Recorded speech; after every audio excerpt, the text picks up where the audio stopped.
It seems like such a long time ago when November 2016, when Donald Trump was elected to the presidency of the United States. But it didn't take members of the legacy media and the opposition party, that is the media, and the Democrats working together to strike up a drumbeat. Everybody was playing off the same page, singing from the same hymn book. Everybody was in the press was talking about all these racial incidents that were happening because of Trump. The reasoning went like this: Trump is a racist. Well, how do you know that? Well, he's a racist because his followers are all racist. Well, how do we know his followers are racist? Well, we know they're racist because they like Trump. And around and around and around it went. And all of a sudden, all these groups started publishing all these bogus studies of all these bogus hate crimes that the local and national reporters could not pick up eagerly enough. They could not talk about them in depth enough on the Sunday talk shows. All theory, very, very, very few things happened. But what did happen was there were a lot of people, a lot of Trump supporters who were actually victims of violence. We did on video. We did a lot of those around here. I keep thinking of that one guy in the intersection, stopped by a bunch of the fellas. He's wearing a Trump hat. They mock him. They scorn him. They beat him, all because he's a Trumpster. I guess it's worth reminding that when somebody is beat because they're wearing a Trump hat, that beating is kind of administered to every single one of those people in this country who thought Trump was a much, much, much better alternative to Hillary Clinton. But anyway, so that story went on and on, all over the country. New York Times, Washington, all over the world. New York Times, Washington Post, the Bye-Bye Say. And of course, all the regular magazines, all the liberal magazines, Nation and Salon. It was just the drum beat did not stop. One of the people leading the drumbeat was the Anti-Defamation League. I think it used to be called the Jewish Anti-Defamation League. Anyway, it's a group of Jewish activists who don't want anybody going around slandering Jewish people. But they were the ones, the ADL and the Southern Poverty Law Center, they were the ones out there banging the drum the loudest, getting the most attention to their cause, getting the most attention to their organization, getting the most money to flow in to their fundraising efforts. The ADL was second to nobody in talking about this Trump hate hysteria that was sweeping the country following Trump's election. The one thing I remember, but a lot of them turned out to be hoaxes. The favorite hoax I remember was some Trump-supporting terrorist, white supremacist, was calling or faxing or sending messages to Jewish community centers all over the country, threatening them with all these bad things. I think more than 100 Jewish community centers got these threats. Each and every one of them had a big rally right up the street from my house and go to Wilmington, Delaware. The local U.S. Senator Chris Coons, he was the guest speaker at a rally for 500,000 people. Lots of them carrying anti-Trump signs, lots of them carrying anti-Trump hatred in their hearts, reminding everybody that we're not going to stand for this anti-Semitism just because Trump is out there spreading it around. Yeah, well, you guys remember how that story ended up, right? It was one of the fellas who did it. For crazy reasons of his own. It was one of the fellas who did it, and the very same newspapers who splashed this on page 1 buried that story either at the bottom of their stories or in page 20 when they figured out it was not some kind of pro-Trump,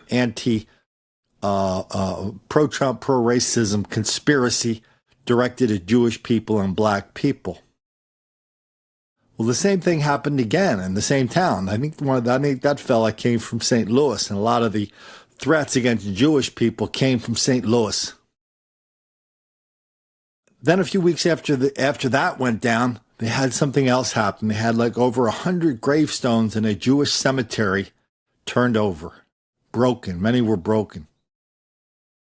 And all of a sudden, the exact same drumbeat started again. Papers all over the world started reminding everybody that, you know what? We might not know Trump was there, but ever since Trump got in, we've had lots and lots of reports that Trump people are racist and Trump is racist and they're all getting together to do all sorts of bad things to black people and Jewish people. And this is just the latest example. Trump even sent Vice President, I almost said Assistant President, Vice President Mike Pence down. Then he said there's the governor of Missouri, who's in a bit of a jam now, probably not caused by him. And then behind him is one of the Jewish activists who's helping fix the cemetery. And behind her is a member of the ADL, the Anti-Defamation League, who's been out there ever since Trump was elected, reminding everybody that Trump's behind all this crazy anti-Jewish, anti-black hatred. That was a year ago.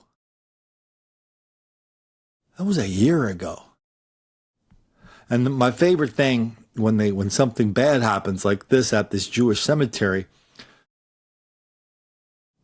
we kind of see it happening now, and they'll say, well, Trump has been criticized for not being vocal enough in condemning the destruction at the cemetery. That's kind of like Mueller's, and it's kind of like Comey's. Well, we can't prove he didn't do it. That was enough for the reporters. They took it, they ran with it. And the Trump people were very aware of it. That's why they sent Pence and the governor down there to hold hand, make plans. You'll notice you don't see any black people in the audience, just a bunch of white people at this Jewish cemetery. Anyway, you guys probably figured out who did it by now. Probably heard who did it. This guy did it. And by the way, not only did he do it, not only did they figure out did he do it, he confessed to it. Well, they pretty much decided that this black on Jewish violence at the cemetery had nothing to do with race or hatred or anything. How we know that? Because we strapped some of these things on his brain that helps us read his mind. So the same crowd that was absolutely convinced that the Trump people were spewing hatred at Jewish people and black people a year ago, they catch one of the fellas again involved in the exact same kind of hoax.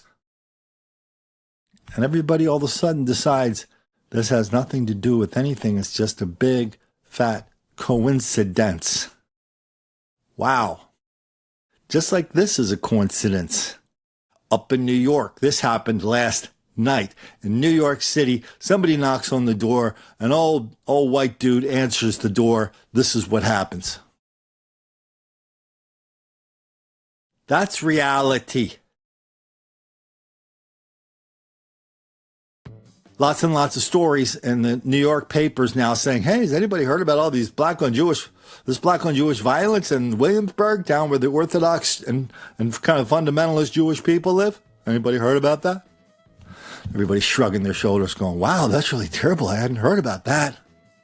The only reason you haven't heard about it is because, if you haven't, is because you are so determined to be in denial, deceit, and delusion about it. We've done a ton about it here. Nobody has written and documented and done videos more than good old Colin about black on Jewish hostility, hatred, and violence. Nobody.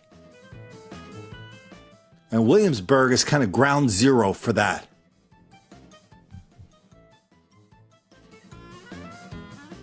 And yet the papers, as early as latest this morning, our good buddy John Legend is out there again, reminding everybody that Trump is a big, bad racist. Trump supporters are big, bad racists. When is all this going to stop? When are white people going to stop calling the cops on black people for no reason whatsoever? When?